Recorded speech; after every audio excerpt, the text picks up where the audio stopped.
Seguimos informando en Red Guaraní y será imputado en los próximos minutos el fiscal Rubén Villalba por cohecho pasivo agravado, debido a que solicitó a dos procesados de sus casos la suma de $20.000 y también un automóvil como coima para poder sobreseerlos. El fiscal Luis Piñales realizó varios allanamientos en la noche del viernes. Se hizo seguimiento a través de distintas llamadas, también se verificó las distintas evidencias que presentó también el denunciante. Y a raíz de eso ya, entonces, en prosecución a ello, el procedimiento fiscal culminó el día de ayer a las 19 horas aproximadamente, con la entrega del equivalente a $10.000 americanos. Digo equivalente porque presentamos en guaraníes, ¿verdad? Contra entrega de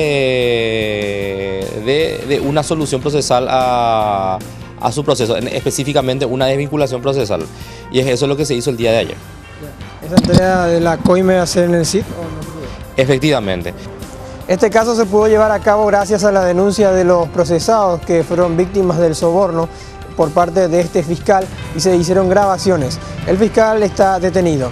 Más informaciones más adelante aquí en Red Guaraní.